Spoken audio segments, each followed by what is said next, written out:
오늘은 베레아 사람들 이런 제목으로 말씀을 전하겠습니다. 계속해서 사도 바울의 제2차 전도 여행을 지금 보고 있습니다. 제1차 전도 여행도 하나님의 은혜 가운데 성령 인도하심 따라서 마치고 돌아오고, 제2차 전도 여행은 멀리 유럽 쪽으로 이제 하나님께서 인도하셔서 이제 유럽, 그 당시에는 마게도냐 그 지역에 성령 인도하심 따라서 교회를 세워나가는 그 과정을 지금 우리가 계속 공부하고 있습니다. 유럽의 최초의 교회, 바로 빌립보 교회입니다. 바로 루디아 집에서 시작된 빌립보 교회. 그러면 우리가 이 앞전 시간에 데살로니가 교회를 봤습니다. 이 데살로니가 교회는 야손의 집에서 또 시작한 교회였습니다. 그러나 해방꾼들이 늘 나타나죠. 바로 유대인입니다. 유대인은 도저히 예수 그리스도를 메시아로 인정하지 못하고 자기들의 율법으로, 자기의 어떤 행위나 공적으로 구원받는다, 이렇게 그거에만 매어서 정작 하나님께서 주신 신약의 구원, 그것을 믿지 않고 영접하지 못합니다.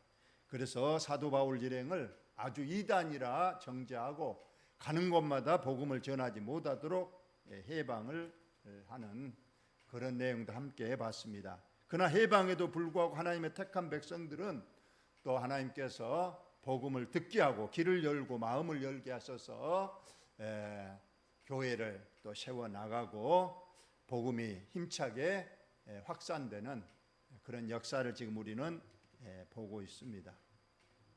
우리나라에도 복음이 처음 전해질 때, 물론 부분적으로는 오래전부터 복음이 전해졌습니다. 토마스 선교사님도 왔고, 그 외에도 천주교도 우리보다 훨씬 전에 왔습니다. 그러나 정식적으로 우리나라는 1885년을 정식 선교 시작이라고 봅니다. 미국 에서 선교사를 정식으로 파송해서 1885년 부활절 새벽 두 분의 선교사님이 인천항에 도착하면서부터 우리나라의 기독교 복음의 시작이다. 그때는 우리 조선 말기죠. 고종 황제 시대입니다. 그런데 그때도 이 선교사님들이 복음을 전하는데 방해를 많이 받았죠. 특히 양반 사대부들이, 그 당시 그 각슨 선비족이라고 하는, 그들은 오로지 그 공자 맹자 그 유학을 최고의 학문, 최고의 종교, 최고의 사상으로 보고 그거에만 매여 있었습니다. 그런데 지금 선교사님들이 와서 하나님, 예수 그리스도, 십자가, 구원, 천국, 지옥 이런 걸 말하니까, 그리고 특히 가장 벽에 부딪히고 반대를 많이 받았던 것이 바로 제사 문제였습니다. 그 당시 우리나라는 철저한 유교는 이 제사를 드립니다. 그래서 명절 때도 또 그분의 돌아가신 날짜에 맞춰서 신주, 우리가 신주라고 하는 그러한 것을 위패를 놓고 이렇게 귀신에게 절하고 음식을 차려놓는 그러한 제사 제도를 이 기독교는 철저히 우상으로 보고 반대하기 때문에 이것이 이제 우리나라에 들어왔을 때 걸림돌이 많이 됐어요.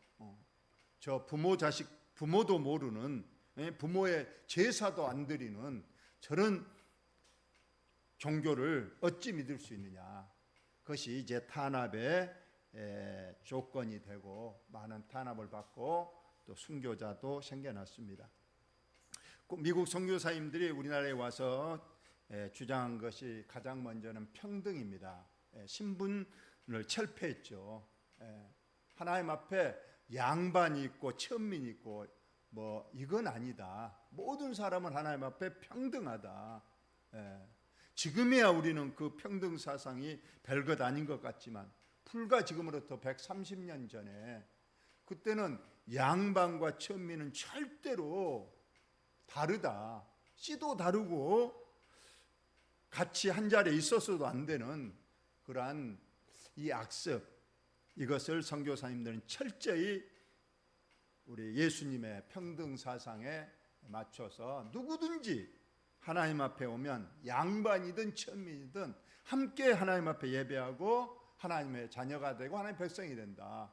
그러니 다른 곳에서는 철저하게 양반과 천민이 구분됐지만은 교회에서만큼은 천민들, 그 당시 백정이라든가 뭐 광대라든가 기생이라든가 이런 사람들이 교회 와서는 인격적 대우를 받는 거예요.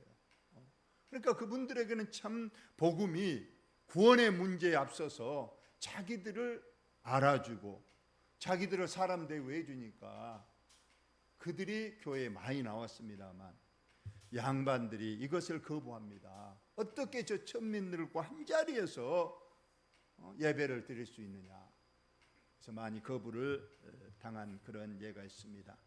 또 우리 미국 성당이 평등 사상과 아울러서 의료와 교육에 앞장을 섰습니다. 그 당시 우리나라의 이 의료, 이 병이 나면 겨우 물론 뭐 동양의학 하면은 한약이라든가 침술 이런 동양의학이 있지만은 그것은 한계가 있었기 때문에 서양의학 이제 수술을 하게 되고 양약을 쓰게 되고 그래서 이것이 획기적인 어떠한 질병 이런 퇴치에 앞장을 섰고 그 다음에 많은 학교를 세웠습니다. 모든 것은 문맹 알지 못해서 그래서 교육을 시켜야 된다. 과학을 또 알아야 되고 수학도 알아야 되고 천문도 알아야 되고 이런 것들을 가르쳐서 그와 함께 복음도 함께 전해서 우리나라가 이제 어둠의 역사에서 이제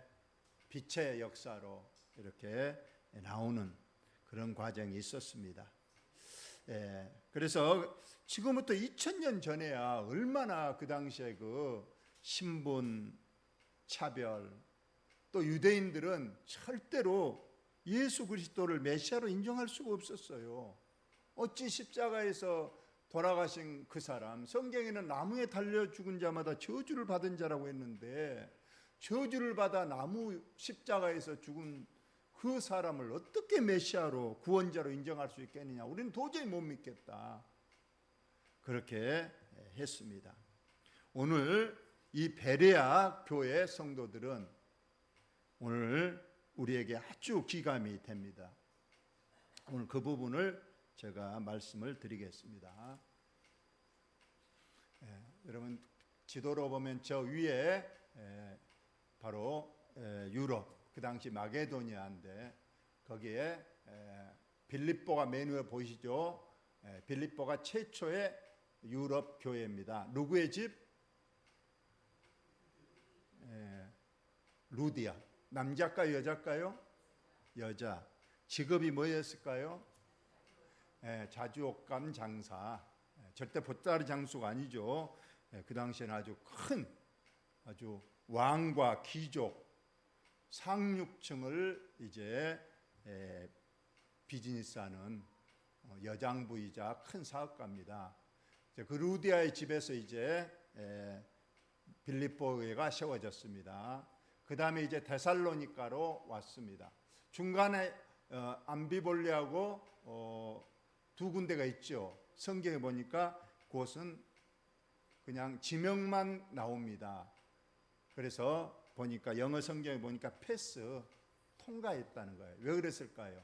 물론 여러 가지 있겠지만 일반적으로는 그곳에는 해당이 없었기 때문에 뭐 통과했다고도 하고 어쨌거나 두 곳에는 복음을 전하지 않고 바로 빌립보에서 데살로니가로 갔습니다.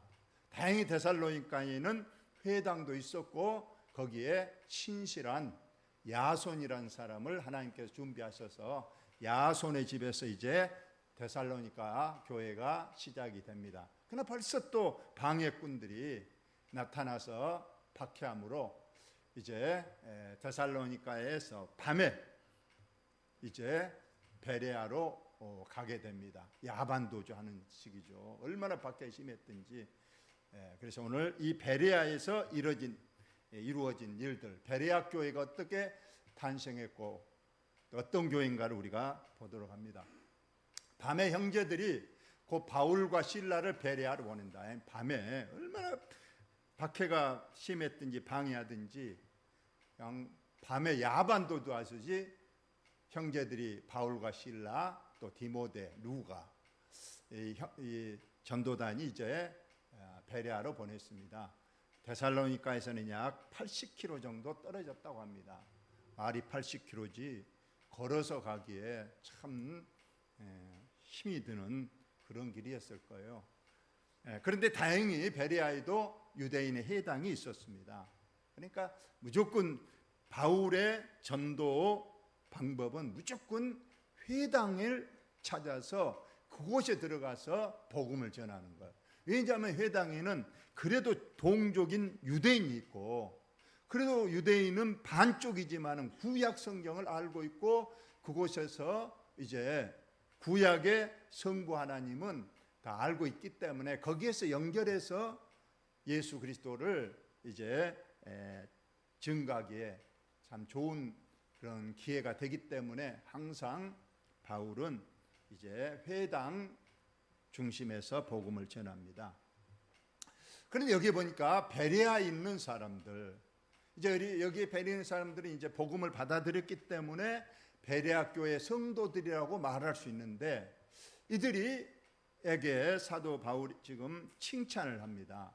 데살로니가에 있는 사람들보다, 우리가 직전에 데살로니가 교회에서 복음을 전해서 야손의 집에 교회가 세워졌지만은 그곳 사람들이 워낙 드세고 워낙 박해를 했기 때문에 밤에 그냥 도망왔는데, 여기는 그런 그 환경이 아니더라는 거예요.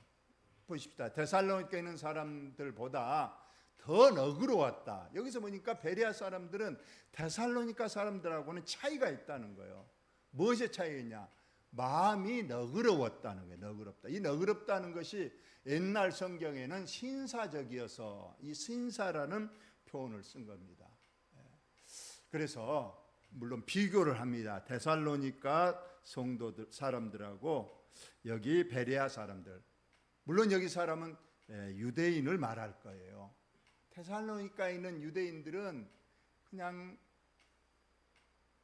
사람이 옹졸하고 좀 그랬지만 여기 베레아 사람들의 유대인들은 너그러웠다는 거예요.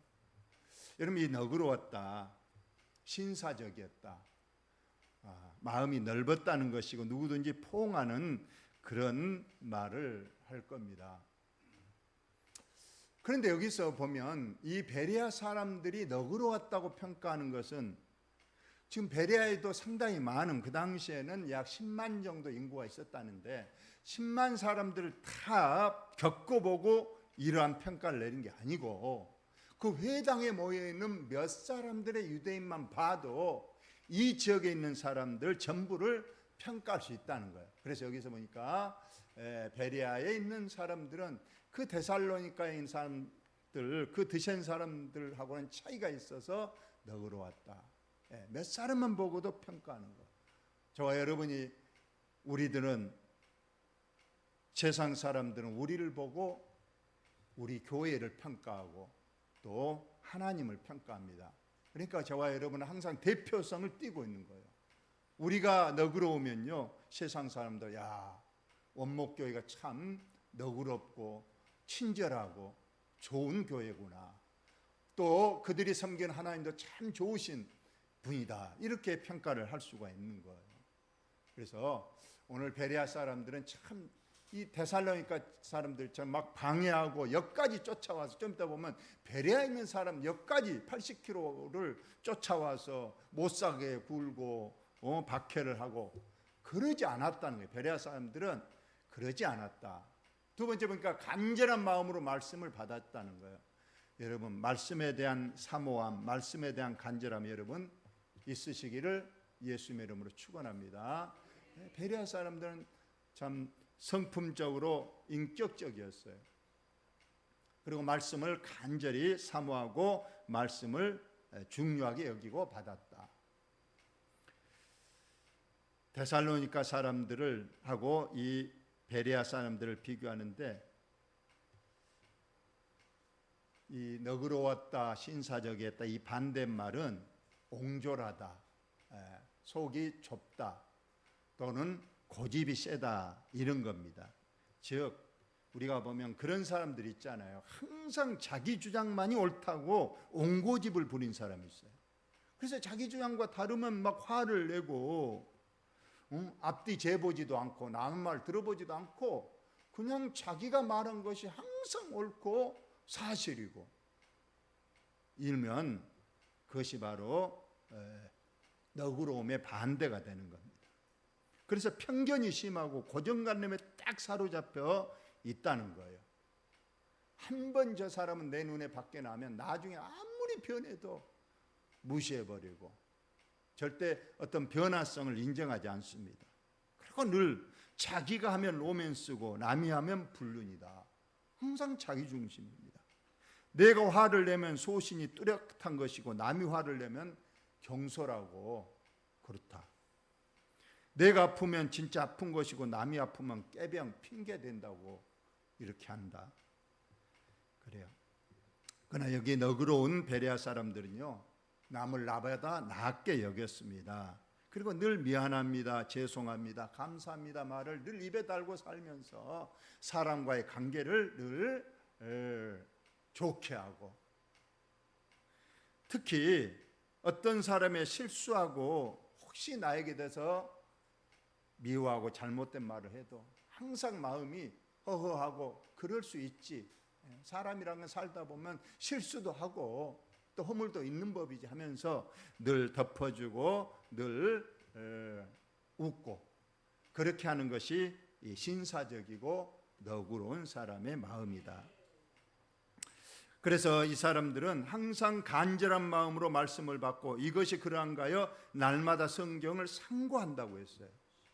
그러니까 사도 바울이 지금 예수 그리스도가 진정한 메시아다 이렇게 복음을 전하니까 그래? 정말로 구약 성경에 예수 메시아가 예수 그리스도인가 해서 집에 와서 성경을 창세기부터 이제 쭉 읽어보는 거예요. 거기 보니까 정말로 창세기 3장 15절에 여자의 후손이 와서 뱀의 후손을 물리친다. 그래서 여자의 후손이 누군가 봤더니 이사야 선지자는 동정녀 처녀의 몸에서 메시아 그리스도가 나온다. 또 이 메시아 그리스도는 유다 후손, 더 나아가서는 다윗의 후손 중에서 나올 것이고 심지어 그 메시아의 탄생지가 베들레헴이라고 나타나 있다.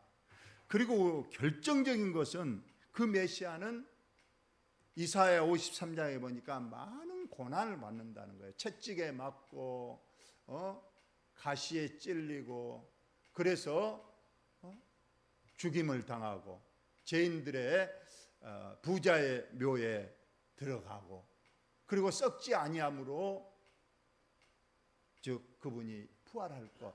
그래서 베레아 성도들은 이 사도 바울의 예수가 메시아라는 것을 그리스도라는 것을 성경에 이렇게 창세기부터 쭉 해보니까 이게 맞구나, 이게 진실이구나. 그래서 이 사도 바울이 전한 구원의 복음의 메시지를 받아들이는 거예요. 자, 우리가 성경이 그래서 아주 중요하잖아요. 우리가 여러분 설교만 듣는 걸로 만족하지 마시고 꼭 여러분의 가정에서 성경 읽기를 꼭 생활해야 돼요. 저는 우리 교회 돌아가신 분 중에 정동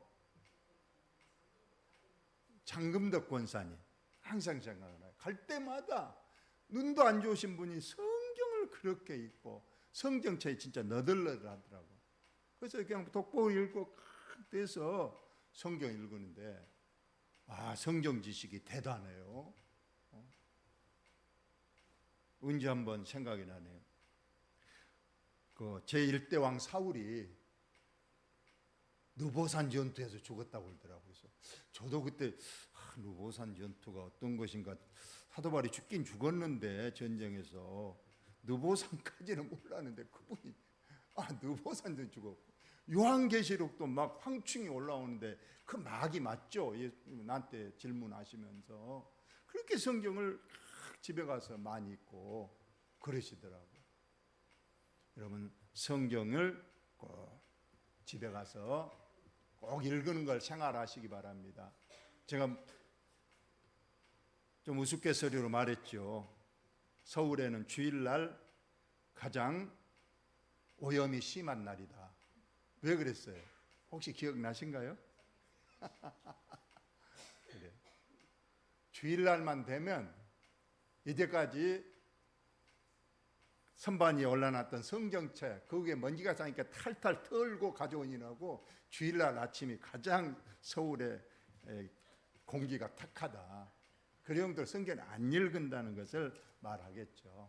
자, 우리 다 같이 한번 성경이 얼마나 중요한가 한번 읽어봅시다. 시작. 성경은 능히 너로 하여금 그리스도 예수 안에 있는 믿음으로 말미암아 구원에 이르는 지혜가 있게 하느니라. 모든 성경은 하나님의 감동으로 된 것으로 교훈, 책망과 바르게 함과 의로 교육하기에 유익하니 이는 하나님의 사람으로 온전하게 하며 모든 선한 일을 행할 능력을 갖추게 하려 하랍니다.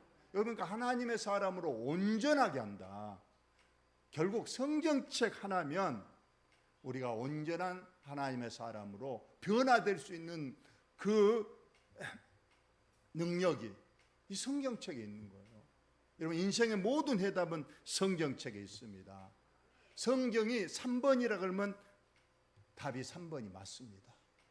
여러분, 모든 것은 아니야가 아니고 성경은 100% 하나님이 주신 말씀이에요. 하나님은 절대 잘못이나 착오나 실수나 부족함이 없습니다. 그러니까 우리가 성경만 열심히 읽어도 우리가 내 인생에 절대 실패함이 없이 살아갈 수 있는 거예요. 성경을 읽은 사람이 주일 성수 못 하겠습니까? 성경을 열심히 읽는 사람이 기도 생활 안 하겠습니까? 성경 열심히 읽는 사람이 믿음 생활 허술하게 하겠냐고요. 성경 읽은 사람은 다릅니다. 그래서 우리가 성경을 꾸준히 알고, 오늘 베레아 성도들 꼭 본받아야 돼요. 하나님의 말씀을 늘 상고, 여기 상고한다는 건 자세하게 살핀다, 그런 뜻이 있어요. 집에 가서 사도 바울의 설교를 듣고 그거 진짜인가? 메시아가, 그리스도가, 예수가 진짜로 구약에서 했는데 메시아 그리스도인가 하고 와서 구약을 철저히 읽어보고 하나하나 맞춰보고 그렇구나, 그렇게 하는 거예요. 우리가 설교만 듣고 믿는 믿음, 그것도 중요합니다만 성경에서 확실하게 믿음의 기초를 쌓은 믿음하고는 차이가 있습니다. 여러분, 꼭 오늘부터 성경 말씀을 중요시하고 말씀에 꼭 순종하시기를 예수님의 이름으로 축원합니다. 이렇게 베레아 해당에 들어가서 사도 바울이 전하고 그들이 성경을 상고해서 성경 속에서 말씀을 확신하니까 이제 거기에 믿는 사람이 많아졌다고 했습니다. 헬라의 기부인, 이 헬라 그리스의 기부인, 여기 기부인이랑 상당히 신분이 높은 사람들 부인을 말할 거예요. 어쩌면 총독이라든가 업장이라든가 이런 사람들의 부인과 또 남자도 적지 아니하게 하나님을 믿었다, 이렇게, 이것이 복음의 능력입니다. 우리는 늘 복음을 전할 때 결과를 늘 얻어야만 그것이 전도인 줄 아는데, 성경은 전도란 건 말 그대로 때를 얻든지 못 얻든지 그것은 결과는 너희 할 바 아니고, 너희들은 씨를 뿌리고 물만 주면 하나님께서 자라나게 하시고 하나님께서 열매 맺게 하신다. 너희들은 전하는 것이 목적이고 이 전도의 미련한 방법으로 하나님은 구원의 역사를 이룬다는 걸 우리가 꼭 알고 우리의 마음속에 구령의 열정만 있고 꼭 예수 믿읍시다. 교회 한번 다녀오십시오. 늘 입에 달게 우리가 말하면 그 나머지 문제는 하나님께서 하십니다. 빌립이 자기 친구 나다나엘에게 어떻게 전도했는가요? 그래서 빌립 전도법이라고 하는데 다른 말 하지 않잖아요. 뭐 예수 그리스도가 하나님의 아들이고 구약에 였는 사람이 그런 말 하지 않고 딱 세 글자로 뭐라고 그랬어요? 와 보라. 딱 세 마디만 한 거예요. 교회 한번 나와 보십시오. 그것이 우리는 전도입니다. 물론 교회 나올 수 없는 사람에게는 복음을 풀어서 예수 그리스도에 대해서 자세히 말해야 되겠지만 우리가 지금 가장 전도할 수 있는 최대의 방법은 빌립 전도법. 와 보라. 교회 한번 와 보시고 목사님 설교 들어보시고 그렇게 우리가 전도하는 거예요. 정말 사도 바울이 말씀했더니 복음의 식구들이 늘어났습니다. 그런데 결국 또 데살로니가 그 80km에 떨어져 있는 데살로니가 그 고집스럽고 그 참 앞뒤 모르는 그 데살로니가 유대인들 그들이 바울의 하나님 말씀을 베레아에서도 전한 줄 알고 거기까지 쫓아가서 거기에 있는 무리들 여기 무리들이 데살로니가에서는 폭력배들이라고 말하고 있잖아요. 그들을 움직여서 돈 주고 사서 소동하고 가서 방해하고 그리고 막 여기에 박해는 아마 때리기도 하고 그래서 결국 형제들이 바울을 에워싸가지고 여기 있다가는 죽게 생겼다 맞아 죽게 생겼다 해서 멀리 아래쪽 바다까지 가게 하여 하되 아직 실라와 디모데까지는 못 데려오고 바울만 지금 급하게 이렇게 바다로 와서 어디로 가느냐 이제 다음 시간에 이제 아덴으로 갑니다. 아덴. 지금 우리가 말하는 그리스 아테네 올림픽의 발상지라고 하는 그 아테네까지 이르니 그에게서 이제 실라와 디모데를 자기에게로 속히 오게 하라는 명령을 받고 같이 왔던 사람들은 떠나가고 바울만 지금 아덴에 와 있는 내용입니다. 오늘 이 베레아 성도들 다른 말씀 우리가 기억 못해도 너그러웠다 또 간절한 마음으로 말씀을 받았다 성경을 늘 상고했다 이 말씀이 우리 교회에도 그대로 적용되고 우리 교회 성도들도 이러한 성도들이 꼭 되시기를 예수님의 이름으로 축원을 드립니다. 하나님 우리 아버지 이 밤도 저희들을 모으시고 또 말씀을 성령을 통해서 주시니 감사합니다. 우리 교회도 부족하고 연약하지만은 오늘 베레아 교회 성도들을 우리도 꼭 본받게 하여 주옵소서. 먼저 우리의 믿음과 인격이 베레아 교회 성도들처럼 늘 너그럽게 하셔서 남을 나보다 얕게 여기고 늘 포옹하게 도와주시고 또 아버지 하나님 늘 말씀을 중요하게 여기고